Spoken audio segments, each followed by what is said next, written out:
उत्पत्ती 1. हालेलुया.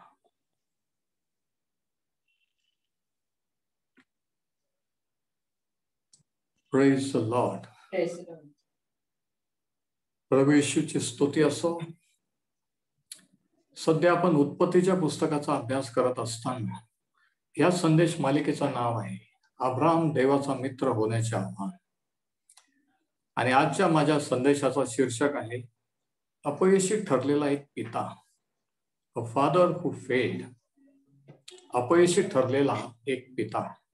आणि शास्त्रभाग आहे उत्पत्ती 19 आणि वचन 30 ते 38.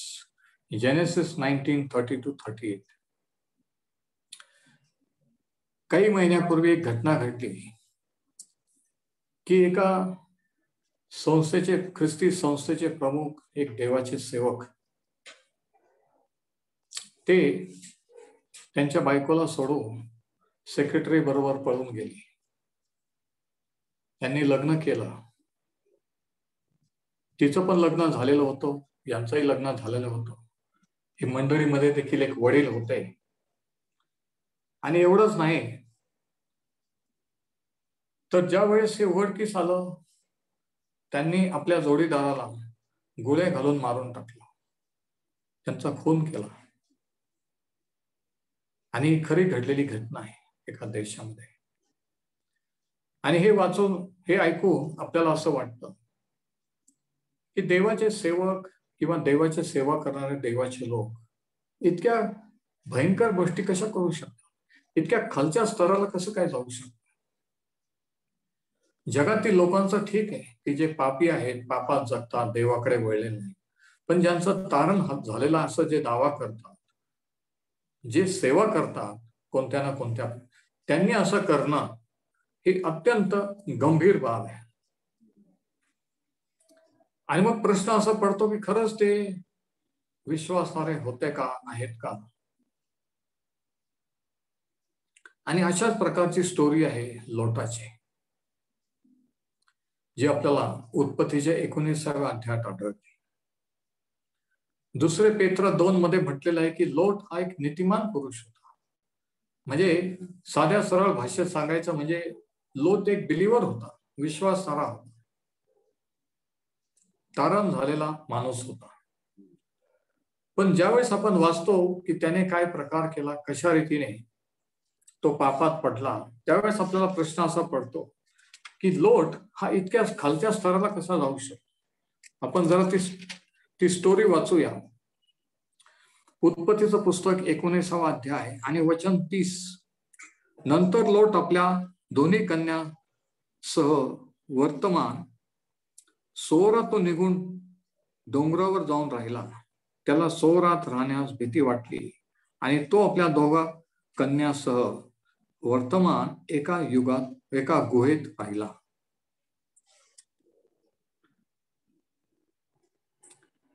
एके दिवशी वडील कन्या धाकटीस म्हणाली, आपला बाप म्हातारा आहे आणि जगाच्या रीतीप्रमाणे आपल्याशी येण्यास कोणी पुरुष पृथ्वीवर नाही.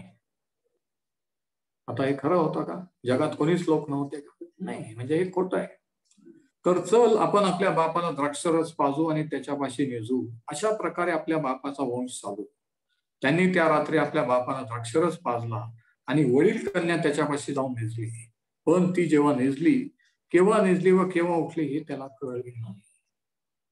मग दुसऱ्या दिवशी वडील कन्या धाकटीला म्हणाली, पहा, काल रात्री मी आपल्या बापापाशी निजले, तर आज रात्री आपण त्याला द्राक्षरस पाजू आणि तू त्याच्यापाशी जाऊन निज. अशा रीतीने आपण आपल्या बापाचा वंश साधू. त्या रात्री त्यांनी बापाला द्राक्षरस पाजला व धाकटी उठून आपल्या जाऊन त्याच्यापाशी निजली. पण ती केव्हा निजली व केव्हा उठली हे त्याला कळलं नाही. या प्रकारे लोटाच्या दोघी कन्या बापापासून गर्भवती झाल्या. बघा किती भयानक प्रकार आहे. वडील कन्येस पुत्र झाला, त्याचे नाव मोवाब असे ठेवले. आज मी त्याला जे मोवाबी म्हणून आहेत त्यांचा मूळ पुरुष. धाकटीसही पुत्र झाला, त्याचे नाव बेनमी असे ठेवले. आज मी त्याला ते अम्मोनी म्हणून आहेत त्यांचा हा मूळ पुरुष. इतक्या भयानक पापात धार्मिक लोट कसं काय पडू शकतो.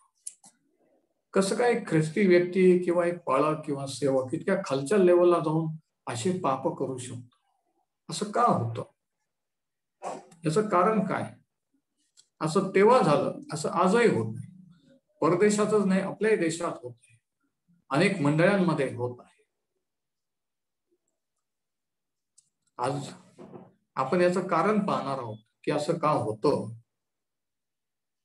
इतक्या लो लेवलला, खालच्या लेवलला देवाचे लोक कसे जातात, का जातात, आणि त्या लेवलला तुम्ही आणि मी जाऊ नये म्हणून आपण काय खबरदारी घेऊ शकतो.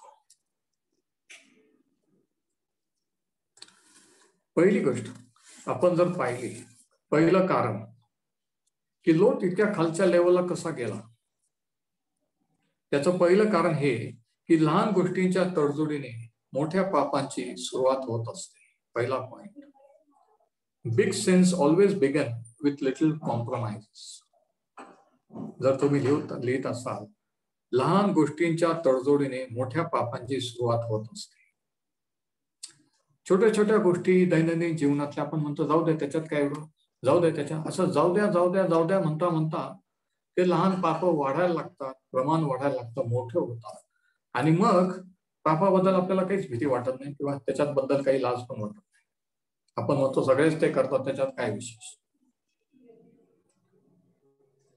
उत्पत्ती 13:1-13 मध्ये लोटाने कोणत्या बाबतीत तडजोड केली, कॉम्प्रोमाइज केली? पहिली गोष्ट ही की त्याने हिरवळीचा प्रदेश निवडला. त्याला वाटलं की अब्रामाला सोडून, अब्रामाच्या देवाला सोडू, आपण आपल्या मुलाबाळांचं, पोरांचं कल्याण करू, आपण त्याच्यापेक्षा पुढे जाऊ. असं काही जणांना आजही वाटतं. चर्चला जाऊन काय फायदा, शास्त्र वाचून काय फायदा, है ना, आपण बिझनेस करू, आपण उलाढाल्या करू, काही उलटा पालटा करू, कारण सगळंच ते करतात, मग त्याच्यात काय, आणि मग आपण पैसे कमवून आपण टॉपला जाऊ. आणि अशा प्रकारची विचारसरणी लोटाची झालेली होती. पहिली तडजोड काय होती की जे बेस्ट जगाच्या दृष्टीने ते त्याने निवडलं. या ठिकाणी आपण सेटल होऊ, आपले मुलं बाळ सेटल होतील, आणि आपण समृद्ध होऊ.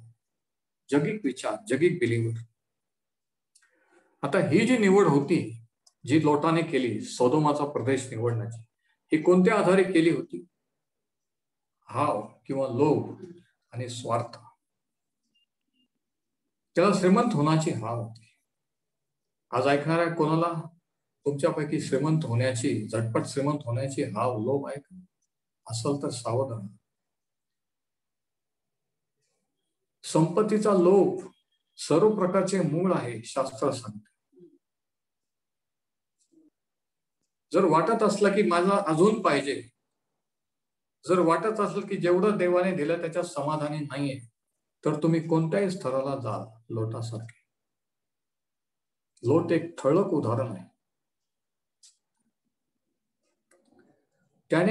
त्याला हाव होती, तो स्वार्थी होता, स्वतःपुरतं पाहणारा होता. त्याला अब्रामाबरोबर, अब्राम कोण आहे, त्याला देव भेटलेला आहे, देवाने निवडलेले, याच्याबद्दल त्याला काही वाटत नाही. देवाची इच्छा काय आहे याच्याबद्दलही त्याला काही पर्वा नव्हती.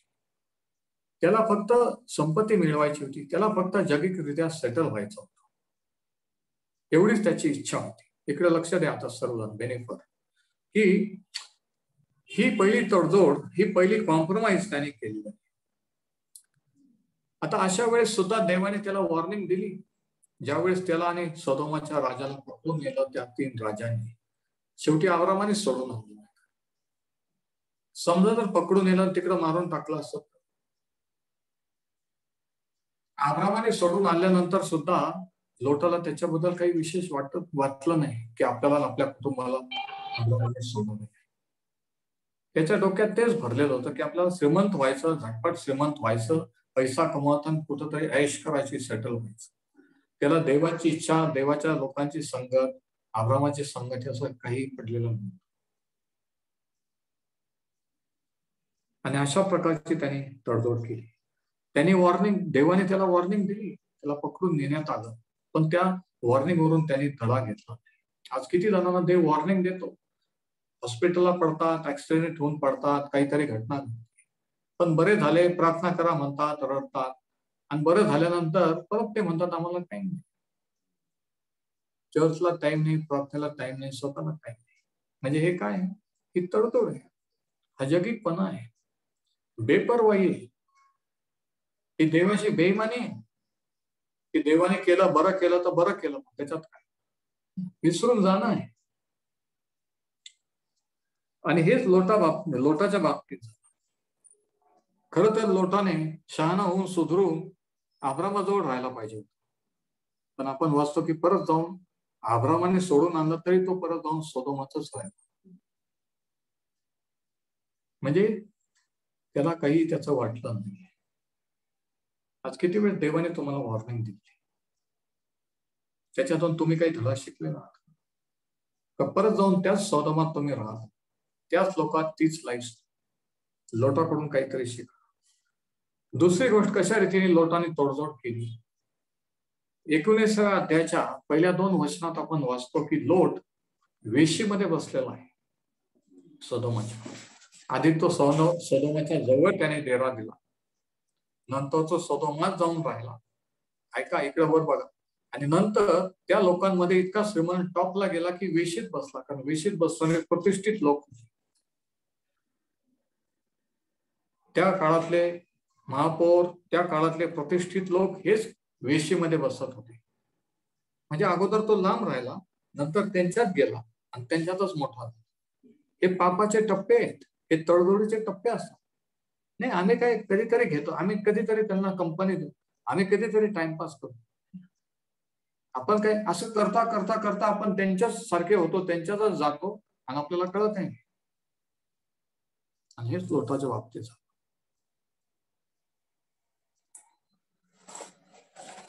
नंतर तो सदोमात त्याने घर बांधलं. फार मांस होतं, करू मांस होतं मला नाही, पण त्याने घर बांधलं. आता अब्राम इकडं तंबूत राहतो. देवाने सांगितलं चला की तंबू पाडायचा आणि चालायला लागायचं, पण याने सेटल झाले होते, याने पक्क घर बांधलं. 2 वेगवेगळ्या लाईफस्टाईल, दोन्ही देवाचे लोक, एक जगिक कारण दैहिक आणि एक आत्मिक. आज स्वतःला विचारा, मी आत्मिक आहे की दैहिक आहे? मी दुसऱ्यांना दाखवण्यासाठी जॉईन होतोय, चर्चला जातोय, आणि माझ्या मनात वेगळंच काहीतरी आहे. कशा प्रकारचा माणूस होता. नंतर 19व्या अध्यायाचं 8व्या वचनात आपण पाहतो लोटाने कोणती तडजोड केली की ज्यावेळेस सदोमाचे ते दुष्ट भ्रष्ट पापी लोक दार ठोकू लागले की त्या माणसांना बाहेर येऊ द्या, लोट काय म्हणतो माहिती का, त्या पाहुण्यांना करू नका, माझ्या 2 मुली आहेत, तुम्हाला काय पाहिजे ते त्यांच्याशी करा. कोण असा बाप आहे की जो म्हणू शकतो अशा भ्रष्ट पापी लोकांना की मी माझ्या मुली तुम्हाला देतो, तुम्हाला काय पाहिजे ते त्यांच्याशी करा? ही नैतिक तडजोड आहे. त्या लोकात राहून लाईफस्टाईल अशी झाली होती की याच्यात पाप आहे असं तो मानतच नव्हता. एक वेगळी लाईफस्टाईल, ऑल्टरनेट लाईफस्टाईल असं तो सांगतो. तो कुशल म्हणतो की माझ्या मुलींना घ्या, मी माझ्या मुलींना पाठवतो, पण यांना काही करू नका. म्हणजे नैतिक बाबत्यात नो मॉरॅलिटी. आणि नंतर 16व्या वचनात आपण वाचतो की ज्यावेळेस ते 2 देवदूत त्यांना बाहेर काढायला आले आणि सांगितलं की देव सदोम गमोराचा नाश करणार आहे, तू निघ, तुझ्या कुटुंबाला कोण असेल त्यांना घेऊन निघ. तर काय लिहिलंय 16व्या वचनामध्ये, लूक उत्पत्ती 19:16, पण तो दिरंगाई करू लागला. नॉट लिंगर, टंगळ मंगळ करू लागला, टाइम पास करू लागला. त्याला त्याचा जीवच होत नव्हता की एवढं मोठं हाऊस, फार्म हाऊस सोडून, एवढी प्रॉपर्टी सोडून अंगावरच्या कपड्याने बाहेर निघायचं. कसं जाऊ, त्याला जीवापेक्षा ती प्रॉपर्टी महत्वाची वाटत होती. म्हणून तो टंगळ मंगळ. आज लोक दिरंगाई टंगळ मंगळ का करतात?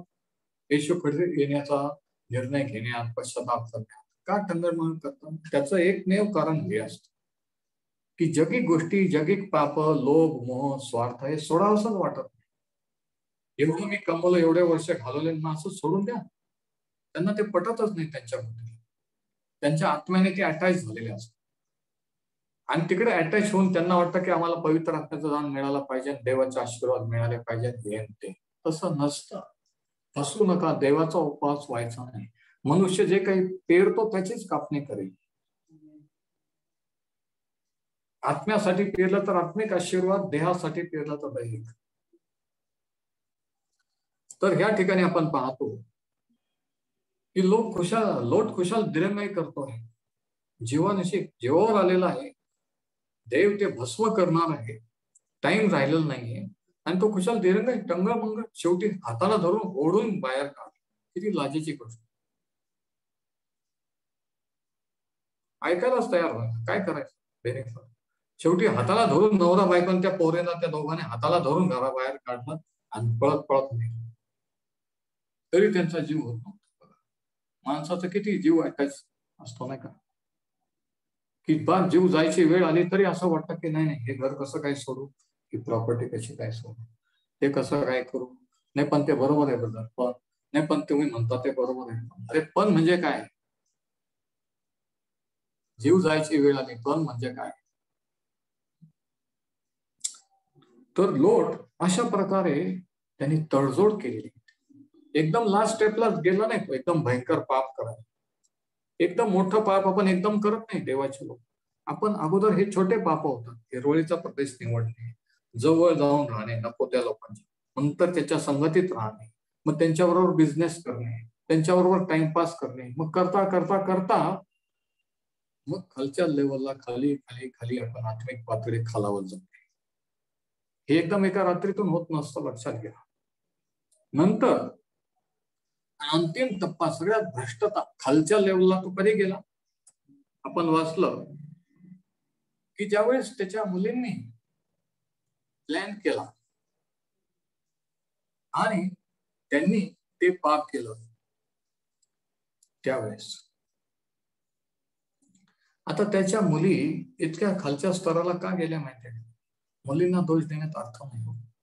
मुलांना की मुलं व्यसनाधीन झाले त्यांच्यासाठी प्रार्थना कराबद्दल, मुली पळून गेल्या त्यांच्यासाठी प्रार्थना करा. आईबाप जेव्हा देवापासून दूर जातात, तडजोड करतात, मुलं ते लहानपणचे पाहत असतात, शिकतात आणि ते तुमचंच अनुकरण करत असतात.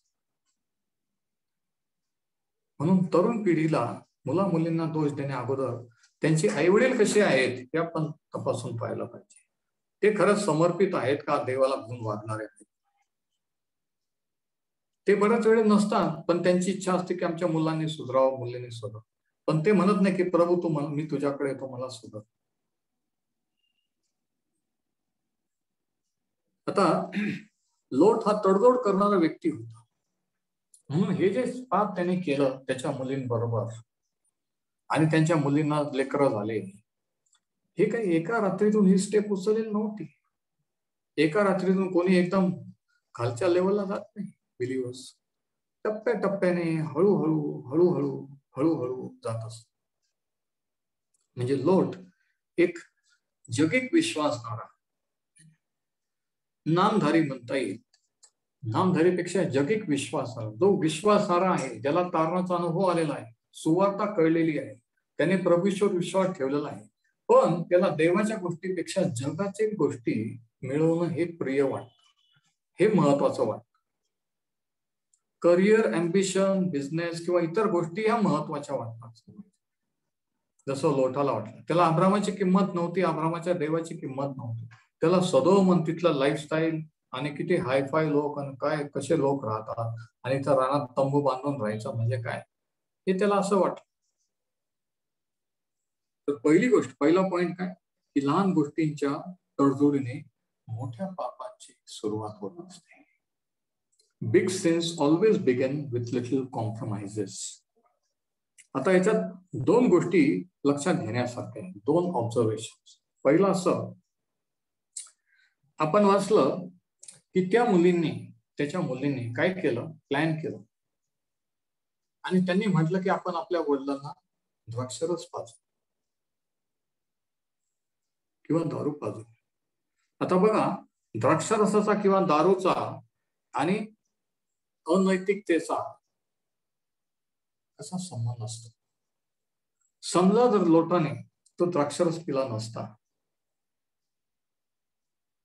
तर त्याला कळलं नसतं का त्याच्याजवळ कोण झोपलेलं आहे. त्याने मुलींशी पाप केला असता.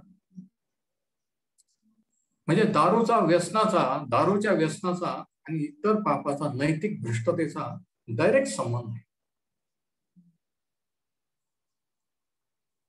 ते जर त्यांनी द्राक्षारस घेतला नसता तर पुढचं पाप घडलंच नसतं. आज तुम्ही जे व्यसनाधीन आहात, तुम्ही जर व्यसन केलं नसतं तर देवापासून दूर गेलेच नसते. तुमचे मुलं बाळ देवापासून दूर गेलेच नसते आणि जी स्टोरी घडली ती घडलीच नसते. म्हणजे बघा, सुरुवात टप्प्याटप्प्याने होत असते. पण आपण म्हणतो जाऊ द्या, कधीतरी पिलं तर चालतं, आज नाताळ आहे, सणवार आहे, पार्टी आहे, मग एवढे मोठे माणसं म्हणतात पार्टीला या, आणि मग त्यांना कसं काय अपमान करायचं. आणि असं म्हणून म्हणून आपण कधीतरी घेतो करता करता रोज रोज घ्यायला लागतो. आणि मग ते व्यसन जड, आणि मग त्याच्याशिवाय होतच नाही.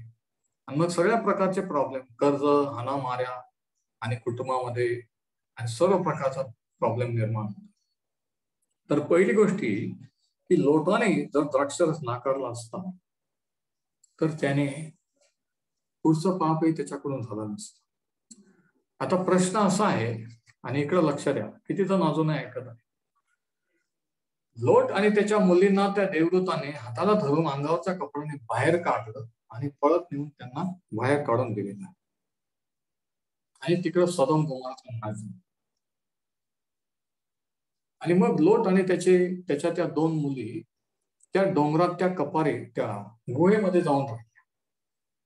आता माझा प्रश्न हा आहे, किती जण ऐकत आहे, की हे लोट त्या 2 मुलींना घेऊन, कारण बायकोने मागं पाहिलं ती मिठाचा खांब, उरल्या 2 मुली आणि लोटाजवळ अक्षरच आला कुठून नाही समजलं.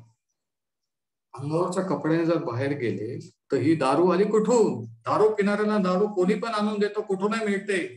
मी तुम्हाला सांगतो, पैसे नसले, खायला नसलं तरी चालल, पण ते बरोबर दारू पितात,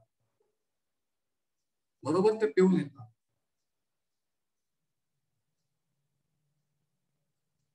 लक्षात घ्या, किती विशेष आहे ना का. गोव्यात राहतोय मुलींच्या बरोबर, पण द्राक्षरस आला कुठून? चोरून लपवून काहीतरी घाईघाईने त्याने एक 2 बाटल्या उचलल्या द्राक्षरसाच्या आणि पळाला. म्हणजे बघ किती जगित होत, विचार करा. जीवावर आलं तरी ते द्राक्षरसाची बाटली घेऊनच निघाला आणि तिथं जाऊन पेला,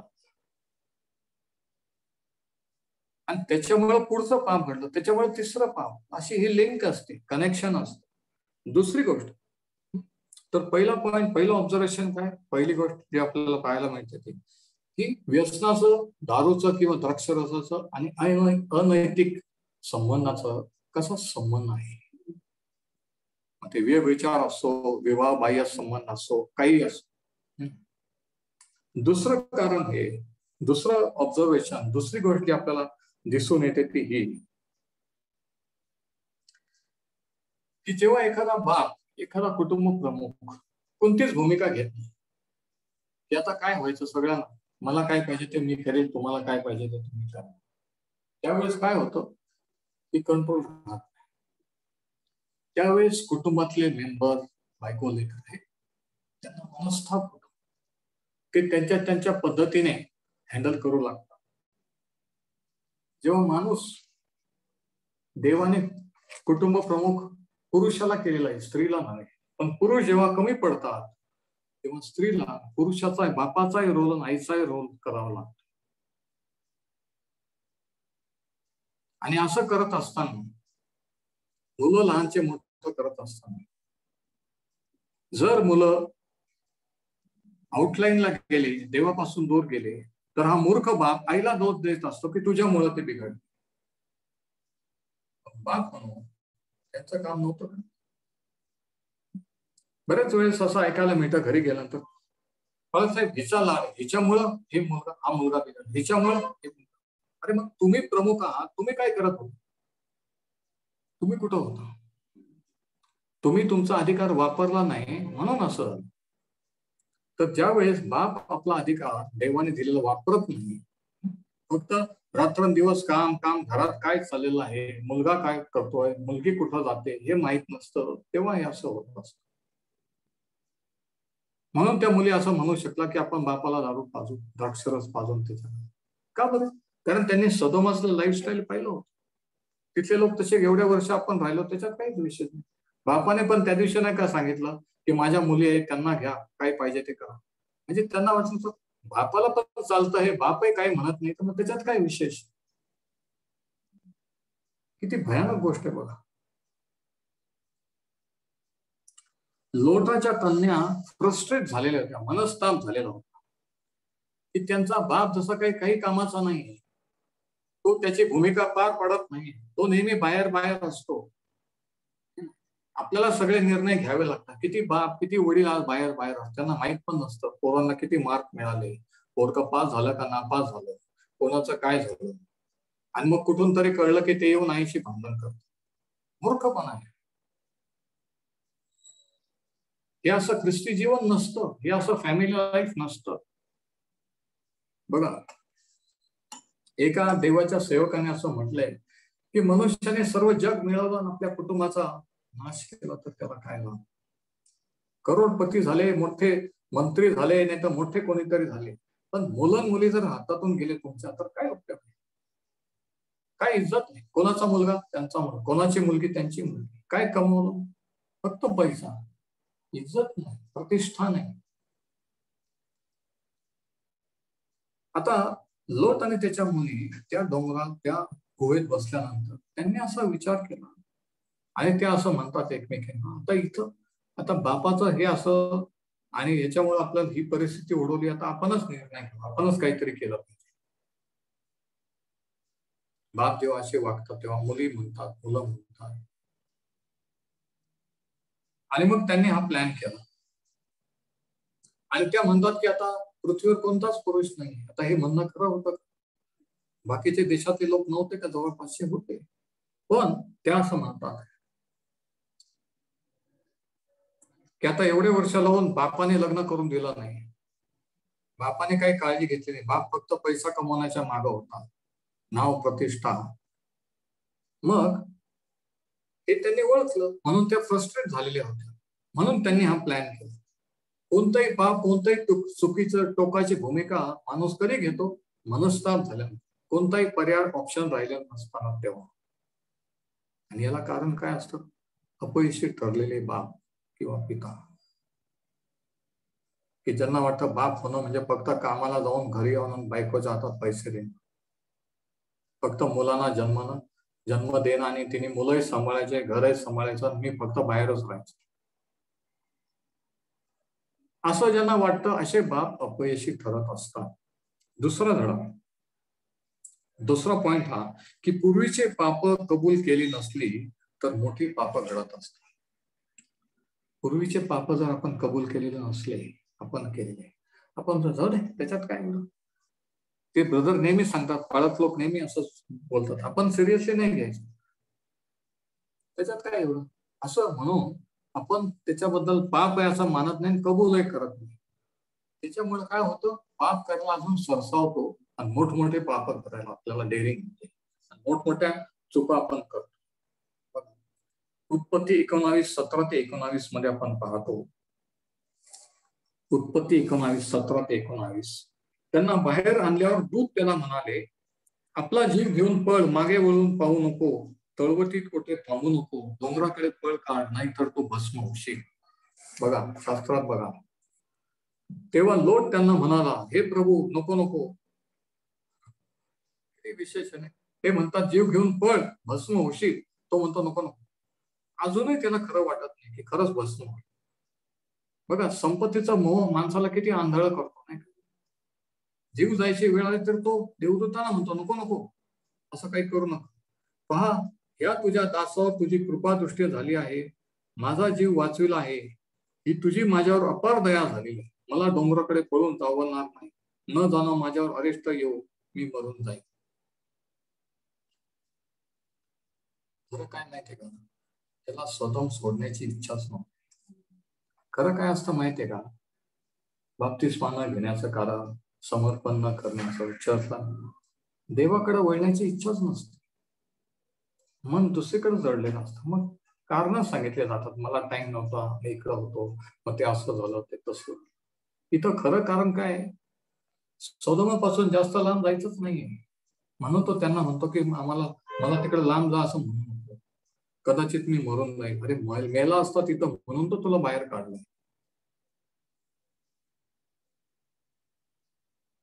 किती जण ऐकत आहे, किती जणांना समजत आहे.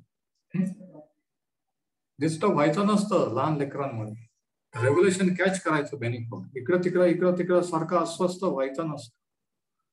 तर तो म्हणतो वचन 20 मध्ये, तर पहा पळून जाण्यास हे नगर जवळ असो लहान आहे.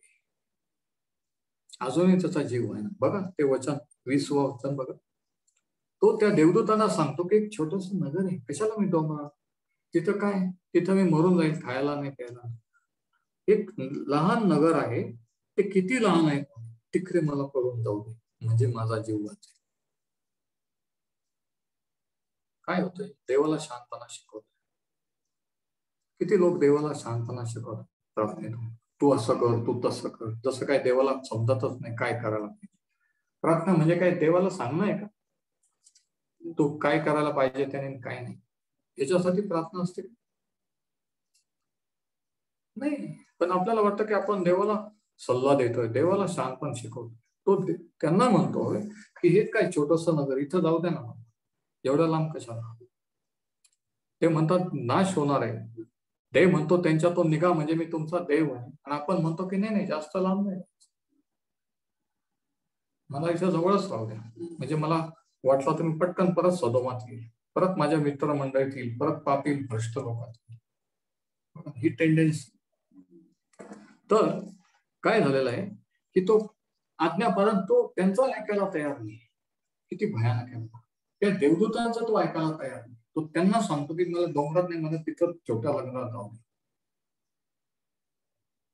कशा टाईपचा बिलीवर होता लोट. अंतरी शास्त्र सांगतं की लोट हा नीतिमान होता. दुसऱ्या अध्यायात पेत्र. कशा प्रकारचे धार्मिक बिलीवर लोक येतात, सगळं काही करतात तरी स्वतःला बिलीवर म्हणतात, तरी म्हणतात की मग आम्ही देवाच्या नाही. त्याला त्याचं पाप कबूल करायची बिलकुल इच्छा नव्हती. त्याला त्याच्याबद्दल काही घेणं देणं नव्हतं, काही वाटत नव्हतं. त्याला अब्रामाकडे वळण्याची तर अजिबातच इच्छा नव्हती. पण अब्रामाकडे परत जर वळला असतं तर अब्रामाकडे वळला असतं तर काय झालं असतं, त्याचा गर्व मीपणा त्याला सोडून द्यावा लागला असता. अब्राम म्हटला असता की अरे काय होता, किती सगळं होतं, सगळं घालून बसला त्या सोदोमात, जीवावर बेतला. त्याला इन्सल्ट, अपमान नको. त्याला अजूनही असं दाखवायचं होतं की अजूनही मी टॉपला आहे. किती लोक असं दाखवतात की सगळं गेलं तरी असं दाखवतात की प्रेज द लॉर्ड, सगळं चांगलंच चालेल. काही चांगलं नसतं, सगळं उद्ध्वस्त झालेलं असतं, सगळं खोटं खोटं असतं. मी तुम्हाला सांगतो, आता 37 अब्रामाकडे का वळला नाही, कारण त्याला पश्चाताप करण्याची इच्छाच नव्हती. इच्छा असली तर मार्ग आहे, इच्छा तिथे मार्ग. आता ह्या दोन पोरींना मुलं झाले आणि त्यांनी त्यांचं नाव काय ठेवलं, एक मवाबी लोकाचा प्रमुख, ज्याच्यापासून मवाबी लोक निर्माण झाले, एकापासून अम्मोनी लोक निर्माण झाले. याचा अर्थ काय, वचन 37 आणि 38. आणि इथं थोडासा बायबल स्टडी आहे आणि किती जण अजूनही ऐकत आहे. वचन 37, वडील कन्येस पुत्र झाला, त्याचे नाव मोवाब असे ठेवले. आज मी तिला जे मोवाबी म्हणून आहेत त्यांचा मूळ पुरुष. धाकटीसही पुत्र झाला, त्याचे नाव बेनम्मी असे ठेवले. आज मी तिला ते अम्मोनी म्हणून आहेत त्यांचा मूळ पुरुष. काय झालेलं आहे, ज्या दिशेला देवदूताने सांगितलं त्या दिशेला लोट त्याच्या मुलीला घेऊन गेलेला नाही. ऐकून घ्या, विरुद्ध दिशेला गेलेला आहे. देवाची आज्ञा मोडलेली, देवदूतांची आज्ञा मोडलेली नाही, मला इकडं नाही तिकडं जाऊन राहायचं. आणि म्हणून काय झालेलं आहे की ह्या गोष्टी घडलेल्या आहेत. देवदूताने कोणत्या दिशेला जायचं सांगितलं होतं, ज्या दिशेला अब्राम राहत होता त्या दिशेला. पण याला कळलं, अरे तिकडे गेलं तर अब्रामाची भेट होईल, आपण विरुद्ध दिशेला जाऊ. बघा माणसाचं मन कसं असतं, कसं होऊ शकतं. आता लोटाने असं का केलं? त्या देवदूतांचंही ऐकलं नाही, एवढा जीव वाचवला तरी. कारण जर अब्रामाकडे वळला असतं तर त्याला पाप कबूल करावं लागतं, माफी मागावं लागली असती की खरंच मी चुकलो, मी सदोमाची निवड केली, मी तुम्हाला सोडून जायला नको गेलं म्हणून हे सगळं घडलं. त्याचा गर्व मीपणा बाजूला ठेवावा लागला असता. पण त्याला इतका मीपणा गर्व होता की त्याने कबूल केलं की मी डोंगरात राहील, होत राहील, पण माझा मीपणा गर्व सोडणार, मी माफी मागणार नाही, मी कमीपणा घेणार नाही, मी अब्रामाकडे जाणार नाही. कशा प्रकारचा माणूस होता लोक? कशा प्रकारचे लोक बिलिव्हर्स चर्च मेंबर असतात की दाखवतात आम्ही देवाच्या आहोत, प्रार्थना करतात, चर्चा करतात, पण वृत्ती टेंडन्सी कशी असते बघा. आणि ह्याच कारणास्तव बरेचसे लोक आज पूर्ण समर्पण करत नसतात. तर दुसरं कारण, दुसरा धडा काय की पूर्वीची पाप जर कबूल केली नसली तर मोठे पाप घडायला लागतात. तिसरा धडा हा की मोठे पाप कारणे सांगून त्या मोठ्या पापांचं समर्थन केलं जातं. मग करता करता पाप करीत जातो, पापात माणूस राहत जातो, त्याला काय असं म्हणता आणि मग काय होतं की जे पाप केलं, चूक केलं असं कोणी म्हटलं तर तेच म्हणतात नाही नाही ते असं नाही, असं आहे समर्थन. आता इथं कसं झालं बघा, वचन 31 आणि 32 बघा नेमकं एक्झॅक्टली काय झालं. एके दिवशी वडील कन्या धाकटीला म्हणाली, आपला बाप म्हातारा आहे आणि जगाच्या रीतीप्रमाणे आपल्याशी येण्यास कोणी पुरुष पृथ्वीवर नाही. आता हे खरं होतं का? पृथ्वीवर कोणीच जगात माणसं नव्हते का? होते. पण बघा ती काय म्हणते. म्हणून ती म्हणते की चल आता आपण आपल्या बापाला द्राक्षरस पाजून त्याच्यापाशी जाऊन बसू. आणि मग 34व्या वचनात म्हणजे तिचे जे चूक आहे, तिची जी लाईफस्टाईल तिने स्वतःमान पाहिलेली आहे की अशा लोकात आपण राहिलो, काही नसतं त्याच्यात, काही नसतं, सिरियस घ्यायचं नसतं. तिला म्हटलं हे केलं तरी त्याच्यात काही सिरियस नाही, कारण बाप कधी विरोध केला नव्हता बापाने. म्हणून काय झालं, तिला म्हटलं की ती ओके, ती समर्थन करते त्या पापाचं, त्याला पाप चूक समजत नाही आणि करती तर करती. 34व्या वचनात आपण वाचतो की तिच्या धाकटी बहिणीला पण सांगतो की आता तू पण, आज आपण परत बापाला द्राक्षरस पाजू आणि आज तू पण त्याच्याजवळ जा. बघा, बिलीवर विश्वासार्ह पाप करतात तर करतात, दुसऱ्याला त्याची लागण होती. म्हणून मंडळीत एखादा जर व्यक्ती भ्रष्ट व्हायला लागला, पापात असला, व्यभिचारात असला तर त्याला लगेच सावध करायचं असतं, त्याला मंडळीतून बाहेर काढायचा असतो जर पश्चाताप केला नाही. कारण काय होतं की दुसऱ्याला लागण होत असते, दुसऱ्याला ते उत्तेजन देतात. ती तिच्या धाकटी बहिणीला सांगते, बघा स्वतः पाप केला दुसऱ्याला करायला लावते. आणि कारण काय आहे माहितीये का? वचन 34, अशा रीतीने आपण आपल्या बापाचा वंश चालू. आता वंश चालवण्याची ही पद्धत आहे का? किती जणांचं लक्ष आहे? ही पद्धत आहे का फॅमिली लाईन चालवण्याची? नाहीये. पण ते समर्थन आहे आपल्या चुकाचं, पापांचं. आपले पाप झाकण्यासाठी आपण काही कारण सांगायला तयार नाही का? नाही पण बाळासाहेब तुम्हाला माहित नाही, ते असंच करावं लागतं, ते असंच असतं, मग त्याला काय होतं, मग असं तसं. ह्याला काय आहे? पापाला उत्तेजन देत नाही. हे काय, ही जगी बिलीवर लोकांची भाषा आहे, हे आत्मिक लोक नाहीये. हे दाखवणार एक आणि असतात एक, असे लोक आहेत. आणि असे लोक कधी आशीर्वादित होत नसतात. किती वर्ष चर्चला आले तरी आणि किती गाणे म्हटले, किती प्रार्थना केली तरी, जोपर्यंत कुठंतरी चुकीच्या गोष्टीची, चुकीच्या व्यक्तीची अटॅचमेंट आहे की तू अमुक याच्याशी लग्न करू नको, अमुक याच्या बरोबर बिझनेस करू नको, तरी पण म्हटलं की नाही त्याला काय होतं, मग ते असं आहे तसं आहे, तर त्याचे परिणाम एक दिवशी भोगावेच लागतात. पण माणूस कारण सांगतो, म्हणजे मोठी पापाचे कारण सांगून त्याचं समर्थन केलं जातं. आता हे समर्थन करते कोणीच लोक नाही, मग काय करायचं आपण? बापाने पण लग्न, मग काय करायचं, बापाने पण कोणी मुलं पाहिली नाही, मग आपण हा करू. म्हणजे काय, हे जे चुकीचं आहे त्याचं समर्थन आहे. चुका करायच्या तर करायच्या, अजून त्याचे कारण पण सांगायचे कसं राईट आहे. पण चूक ते चूकच असते ना.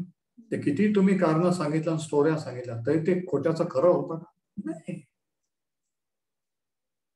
म्हणून अनेकांचे आशीर्वाद आणलेले, म्हणून घडी घडी आजारपण दुखण्याचे आहे, म्हणून आत्मिक जीवनात वाढत नाही.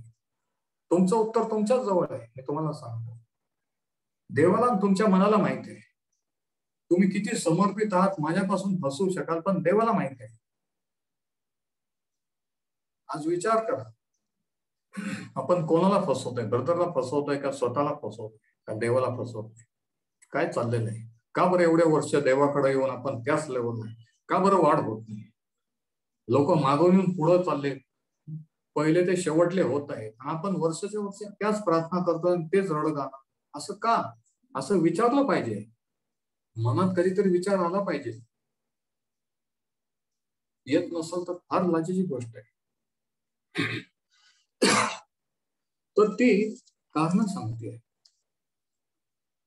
आता ह्या स्तराला ह्या पोरी का गेल्या माहितीये का? लोटानीच कधी प्रार्थना करताना त्यांनी पाहिला की आपला बाप प्रार्थना करतोय, आपला बाप ते, म्हणून त्या पोरी पण प्रार्थना करत नाही. इथं देवाचं नाव काढत नाही, कोणी देवाबद्दल काहीच बोलत नाही. फक्त आयडिया प्लॅन करतात की आपण असं असं करून वंश होतात.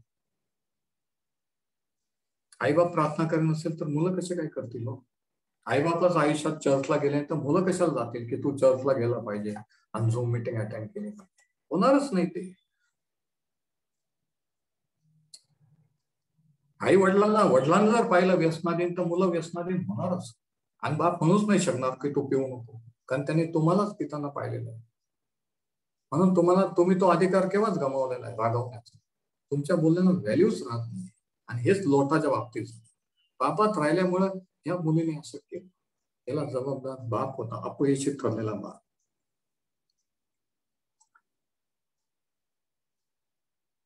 त्यांनी कधी आपल्या वडिलांना देवाबद्दल सांगताना, प्रार्थना करताना ऐकलंच नव्हतं.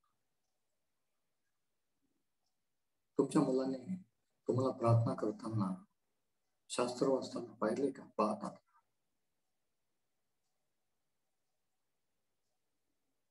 त्यांना करायला लावणं वेगळं, पण आपण त्यांच्या पुढं करणं. त्यांनी पाहणं की हा, मी प्रार्थना करतोय, मी शास्त्र वाचतोय, मी देवाबद्दल दुसऱ्यांना सांगतोय, मी दुसऱ्यांसाठी तो इम्पॅक्ट होत असतो.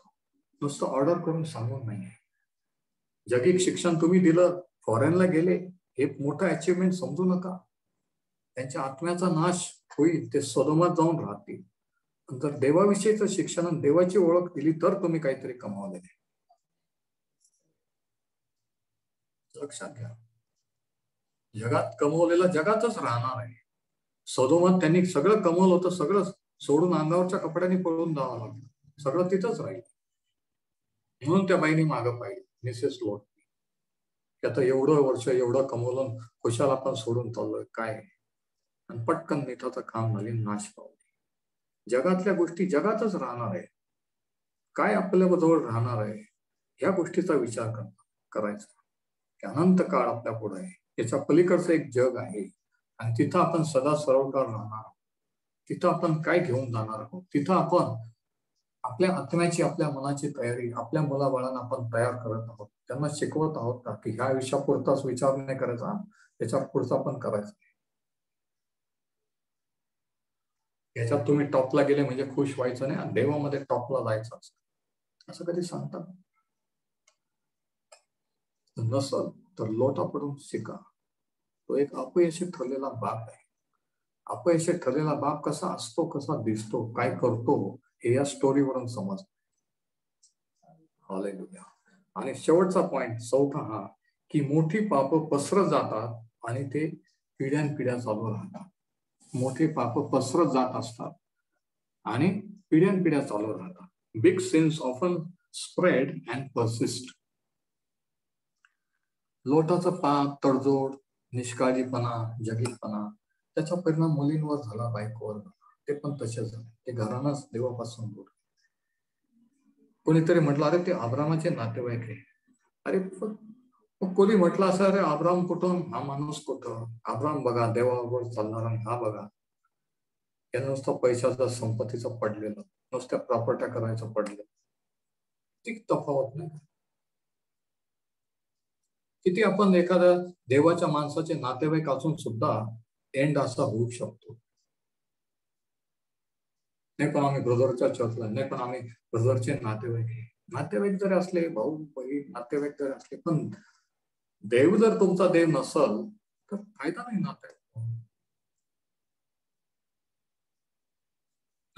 नातेवाईक याच्यात आपण खुश व्हायचं नसतं. ऐकून घ्या, लोटाचं पाप त्याच्या पोरींपर्यंत, त्याच्या मुलींपर्यंत पसरलं आणि त्याची भीती पण पसरली की न जाऊन तिकडे जर जाऊन राहिलं तर मी मरून एक भीती पण होती. देवापासून दूर राहिल्यावर किती यशस्वी झालं, सक्सेस झालं, तरी मनात एक भीती असते. थोडस काही दुखलं की वाटतं या साईडला दुखलं की अरे अटॅक तर येणार नाही. किती माणसाने दाखवलं, किती असलं तरी भीती पण वाटते. डॉक्टरने सांगितलं काळजी घ्या की माणूस फुल टेन्शन मध्ये घेऊन जातो. मी तुम्हाला सांगतो, मी हे पाहिलेलं आहे. खरं विश्वासार्ह जीवन भीतीविरहित जीवन असतं. पण जर आज तुम्हाला कोणती भीती असेल तर चेक करा की कोणत्या पापाशी तुम्ही तडजोड करत नाही, कुठं तुम्ही कॉम्प्रोमाइज, कुठं तुम्ही जाऊ द्या म्हणा. ते देवाजवळ कबूल करा, प्रभू माझे क्षमा कर, आजपर्यंत मी या गोष्टीला जाऊ द्या म्हटलं, पण आज मी हे पाप तुझ्याजवळ कबूल, मला याच्यावर विजय कर, मला याच्यातून म्हणजे माझी पुढची पिढी, माझे मुलं माझं अनुकरण करणार नाही. आज कोण तसं म्हणणार आहे? कोण तशी प्रार्थना करणार? नुसतं म्हणायचं आम्ही पोरांसाठी प्रार्थना, काय काय प्रार्थना करता, काय प्रार्थना करता, सांगा तरी मला काय प्रार्थना करता. तर या ठिकाणी काय झालंय की त्याला स्वरात राहण्याची भीती वाटायला लागली. त्याला भीती होती की पोरींना नवरे मिळणार, त्याचे लग्न होणार, म्हणून तो म्हणतो की ते छोटस गाव आहे ना, तिथं मला राहू, पण डोंगराकडे जा म्हणून. अरे पण ते गाव पण सदोमासारखंच आहे, इकडून निघाला काय तिकडं. देव सांगतो तसं कर ना, पण आपण देवाला पण शहाणपण शिकवतो, नाही असं नाही, मी तसं करेन. हा प्रकार इथं चाललेला आहे. आणि मग काय झालं, त्याचे पाप मुलींपर्यंत गेले आणि मुलींचे पाप त्यांच्या मुलांपर्यंत गेले. आणि जे मुलं झाले ते मोवाबी अमोनी लोक झाले त्यांच्यापासून. आणि मोवाबी अमोनी कोण होते तुम्हाला माहिती की इस्रायलचे शत्रू. वारंवार त्यांनी इस्रायल लोकांवर हमला केला. आता इकडे बघा, समजा जर ह्या मुलींनी आपल्या बापाशी पाप करून ह्या मुलांना जन्म दिला नसता, समजा जर ते मोवाबात त्या ठिकाणी जाऊन राहिले नसते, तर इस्रायलचे शत्रू निर्माण झाले असते का? त्यांच्या पुढच्या पिढीला प्रॉब्लेम झाला असता का? किती जण ऐकत आहेत? तुम्ही ज्या चुका कराल तुमच्या पुढच्या पिढीला त्याचे परिणाम भोगावे लागतील, लक्षात घ्या. हे पाप तुमच्या पुरतच नाहीये, पुढच्या पिढ्यांना त्याचे परिणाम भोगावे लागतील. पिढ्यानपिढ्या इस्रायलचे ते शत्रू राहिले, मोवाबी आणि अम्मोनी. लोटाचं पाप त्याच्या मुलींमध्ये पसरलं आणि ते त्या ठिकाणी टिकून राहिलं. आणि अशा प्रकारे या माणसाचा शेवट झालाय. एक अपयशी ठरलेला पिता, दोन पिता. अब्राम एक पिता कसा होता बघा, आणि लोट कसा होता बघा. एक असा आणि एक तसा. आणि दोघांनी देवाचे अनुभव घेतले, आणि दोघंही नातेवाईक. दोघांनाही देवाने अनुभव, लोटालाही देवाने वाचवल्याचा अनुभव, त्यालाही त्याने पण साक्ष आहेत, त्यालाही माहिती आहे देव काय करू शकतो, पण तरीही हे असं. म्हणून आपण आज जर काही शिकवू शकतो तर हे, ज्या चुका लोटाने केल्या त्या आपण करू नये. जाऊ द्या म्हणू नये. पापाला पाप म्हणायला शिकावं, चुकीला चूक म्हणा. देवाने सांगितलं असं नाही म्हणजे नाही, त्याच्यावर नो आर्ग्युमेंट, नो डिस्कशन. नाही पण तुम्हाला माहित नाही असं म्हणायचंच नाही. देवाने सांगितलं नाही, विषय संपला, मॅटर क्लोज, तो विषय तिथं बंद. देवाचं वचनात दिलं, लगेच निर्णय. देव करू आणि वचन आपणास आशीर्वादित करू. आपण प्रार्थना करूया.